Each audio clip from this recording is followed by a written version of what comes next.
Halo teman-teman semuanya, selamat datang di Invasion Podcast bareng gue Rian dan kali ini ditemani oleh Coach Chandra Invasion. Let's go.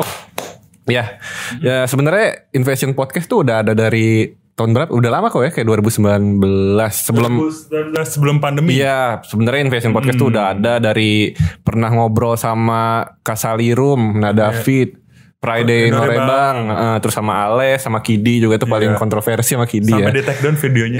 Takut karena viral di Twitter. Iya, ngeri banget ya. Dan kali ini kita kembali lagi ya, sambil ibaratnya refreshing lah, nungguin video-video dance cover, sing cover kita isi sama podcast ini salah satunya. Yoi. Nah, kalau kalian yang bingung nih siapa sih mas-mas hostnya gini kan? Tenang, saya juga member Invasion ya. Boleh di scroll-scroll di YouTube Invasion. Nah, itu biasanya gue cover BTS ya. Iya. BTS-nya gimana sekarang kabarnya? Nah, itu dia makanya nih. Pas nih kan ngomong-ngomong BTS ya kan. Lagi ada berita heboh. Duka apa heboh ya? Duka kayaknya. Duka ya. Duka Jadi, bagi ARMY. Gue juga agak sedih sih. Agak kesenggol dikit deh hatinya. Kabarnya BTS itu hiatus ya kok ya. Iya, hiatus. Intinya dia break untuk kegiatan grup, tapi nggak menutup kemungkinan untuk solo karir. Ya pokoknya solo gitulah. Jadi ya. Tapi gue respect banget loh sama orang-orang kayak gitu. Dan dia menekankan BTS is not disband ya kan, cuma break doang gitu. Iya, ketika di puncak karir berani-beraninya dia untuk nge-stop kayak gue cukup dulu. Itu gue respect banget sama orang-orang kayak gitu, kayak ngerti kata cukup. Betul. Gitu. Nah, ngomongin kita bahas dikit lah ya sebelum ke Invasion. BTS adalah salah satu ibaratnya face of K-pop. Benar. Ada satu lagi kan, apa? Blackpink. Yoi. Dan kebetulan sebenarnya kan BTS sama Blackpink sama-sama kayak jarang comeback ya. Lu ada ketakutan gak Blackpink gue sih bakal menjadi seperti itu? Gue ngeliat di TikTok yang seliweran di FYP gue, itu kayak banyak banget rumor katanya mereka juga akan seperti itu. Waduh. Dan memang gue gak tahu sih. Jadi semoga jangan dulu ya, karena semoga deh. Konten hero-nya Invasion. Iya loh. BTS, Blackpink apalagi biasanya kan maksudnya itu the power of content invasion gitu. Sing cover dan cover pasti rame gitu. Tapi ya untuk episode kali ini kita nggak cuma ngebahas BTS atau Blackpink, gua sendiri bakal ngebahas tentang Invasion tentunya, karena udah cukup lama Invasion bikin konten gitu kan. Kita mau tahu sebenarnya ada di balik sebuah konten ini ada apa ceritanya dari sudut pandang Kocan lah. Oke. Nah, pertanyaan pertama yang awal-awal dulu deh. Buat lo yang sekarang nih kok, Invasion tuh sekarang apa sih yang lo lihat?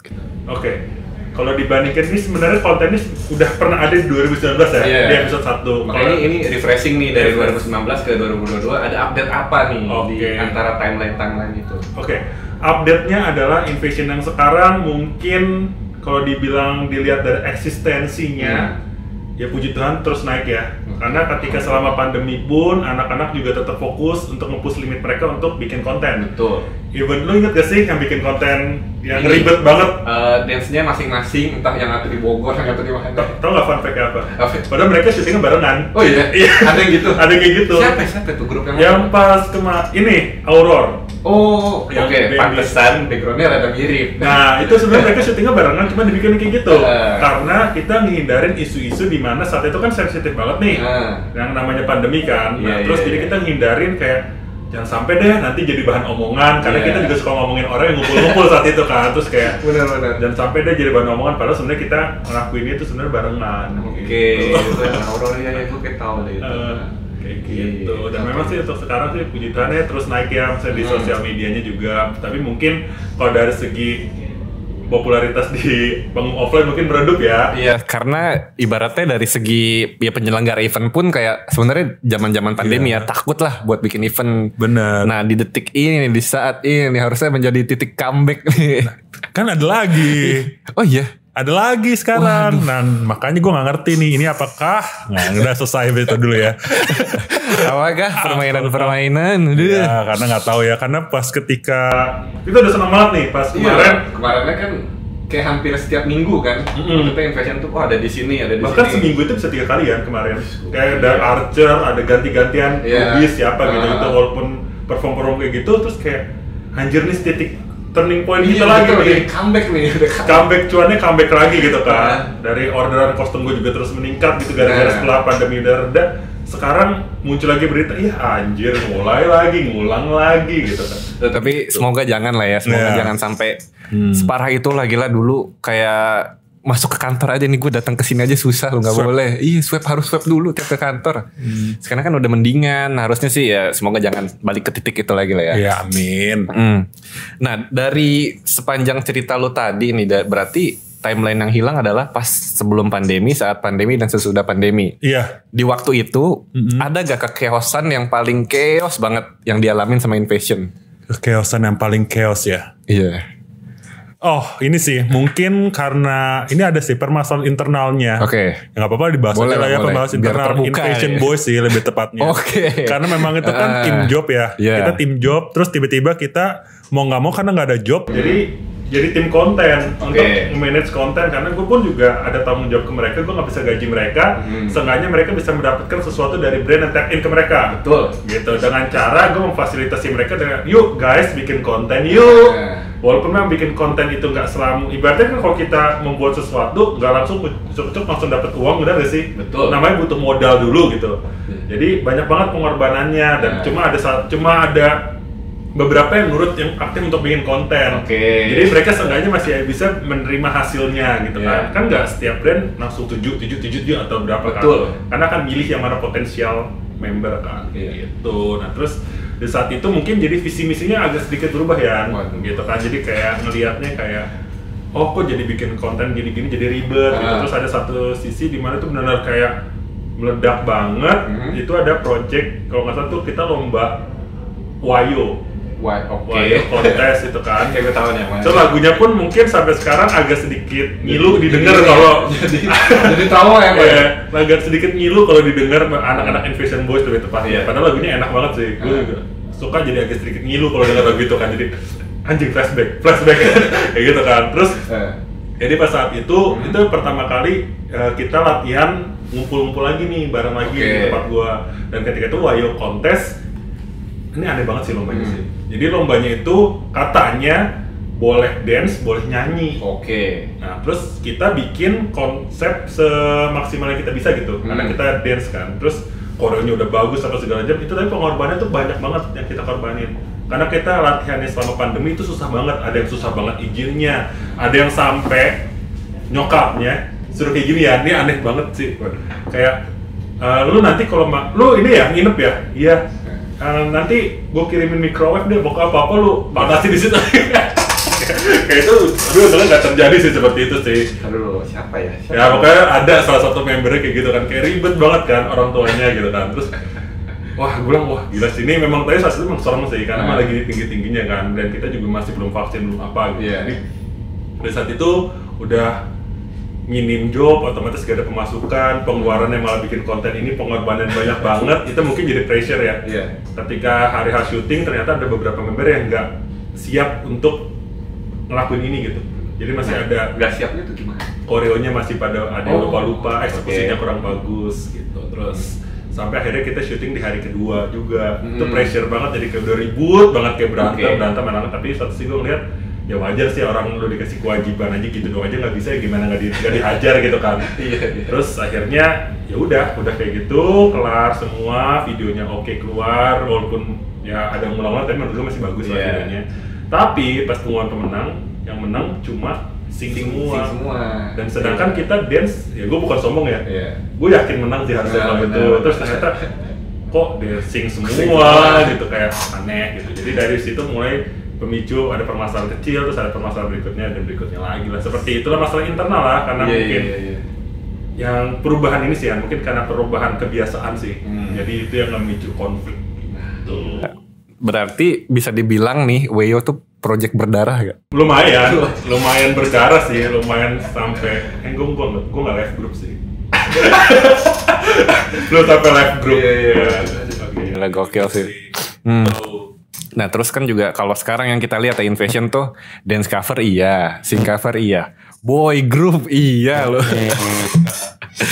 nah maksudnya ibaratnya kan apa aja ada gitu, udah apa aja ada di Invasion. Nah kalau dari lu sendiri setelah boy group ini, nextnya kira-kira bakal ada apa lagi? Bikin PH.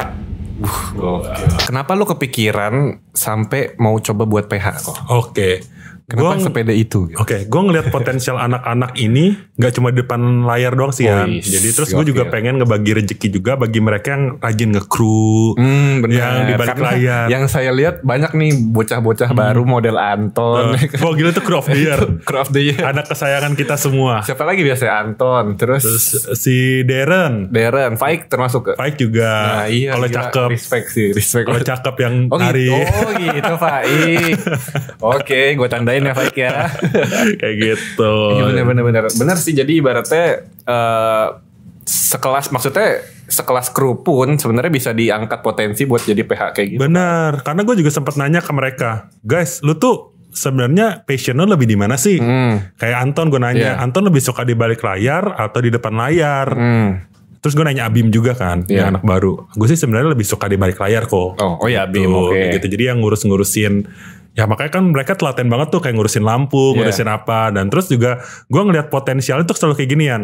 Jadi ketika kan gue bikin jasa buat kostum ya, bagi yang belum tahu. Jadi pasti selalu gini korelasinya. Kostumnya di gua, videonya di ZT, kalau nggak koreografernya di ZT, terus nanti kalau nggak koreografernya Ales gitu-gitu loh. Kayak anak animation juga pas ketemu, lah dia lagi.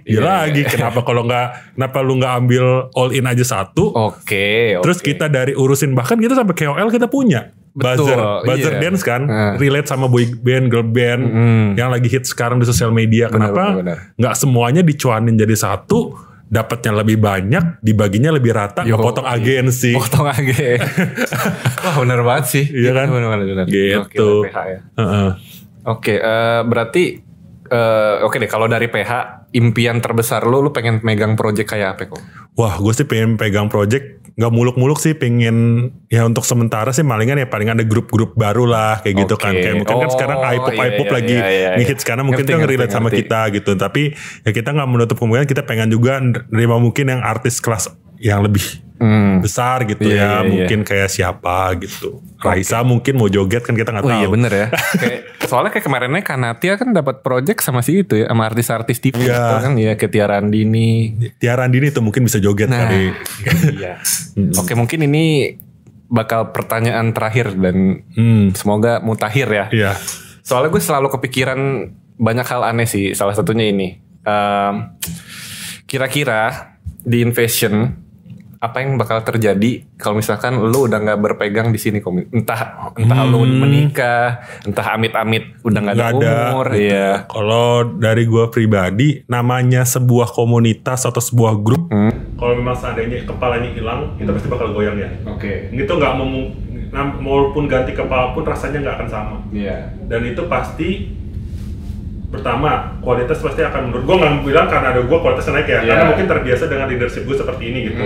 Kita nggak tahu leadership orang, setiap orang punya beda dan sistem yang beda. Dan kebetulan Invasion ini sudah terbentuk sampai 100-an orang gara-gara leadershipnya gue. Jadi mungkin cocoknya sama gue. Kalau sama orang lain kan belum tahu nih gimana rasanya kan. Takutnya pasti sih ada penurunan, entah itu dari segi kualitas ataupun segi member. Aktivitasnya juga dan mungkin bisa ke reset sampai 80%. Gue rasa sih. Ya gue rasa seperti itu. Ngeri gue merinding. Karena bakal ke reset tahun terus. Kenapa gue bilang begitu? Ya namanya juga, ya balik lagi, namanya lu ibaratnya ada sosok kepala hilang, ibaratnya lu ganti bos aja rasanya beda gak sih? Betul. Sempat ada kejadian juga ganti bos hilang karyawannya setengah. Gitu juga ganti bos hilang apa kan itu kan padahal itu bos literally itu kerja profesional dibayar. Apalagi cuma sekedar komunitas yang berdasarkan loyalitas doang. Itu yang gua rasa bakal sedikit. Nggak sedikit sih, banyak efeknya gitu ya. Semoga tidak ada apa-apa lah ya gitu. Amin. Nah cuma kan gue sempat nanya ini sebelum ke lu, gue nanya ini ke Vina kan. Gue selalu konsul lah pertanyaan gue. Takutnya pertanyaan gue kan terlalu tajam apa gimana. Kalau jawaban Vina menurut dia adalah ya bakal tetap jalan sih. Cuma paling yang ibaratnya yang turun kualitasnya adalah kostum. Gue bingung, iya bener. Soalnya kan lu sendiri pernah bilang kalau lu susah gitu nyari ibaratnya asisten buat lu bikin kostum, soalnya lu yang datang sendiri, lu harus megang bahannya kan gitu ya sih. Jadi oh iya benar sih, mungkin aktif Invasion kalau nggak ada coachnya mungkin kostumnya sih. Iya, akhirnya kalau ada berantem nggak tahu ributnya yang menengah siapa gitu doang. Iya benar itu sih yang puncak perpecahannya di situ sih paling kan. Ya walaupun memang invasion di depan berkarya di balik itu banyak. Bukan ngeliatnya mah manisnya doang, maksudnya kayak tapi kita untungnya termasuk komunitas yang menurut gua cukup sehat ya. Jadi ketika ada keberanteman itu kan kalian nggak tahu nih kita berantem. Emang kemarin manggung ada yang berantem kan nggak tahu. Oh gitu. Kan nggak tahu juga kan. Enggak sih, maksudnya kayak berarti ada nih, Koset kemarin ada something Koset? Enggak sih kan kalau sistemnya kayak gitu kan kita pasti ada kalau kelas itu ya kelasnya di internal aja, di-clearin, ributnya tuh ribut bodoh banget. Kebun binatang semuanya diunak-unaknya dikeluarin lah. Habis perform ya udah gitu. Oke, udah pokoknya thank you banget Kocat untuk podcast kali ini episode refreshment lah ya biar tahu dulu nih Invasion Podcast itu apa, terus ada update apa selama ini. Jadi tunggu aja Invasion Podcast berikutnya, sampai ketemu lagi di episode berikutnya. Bye bye. Thank you. Arigato. Thanks.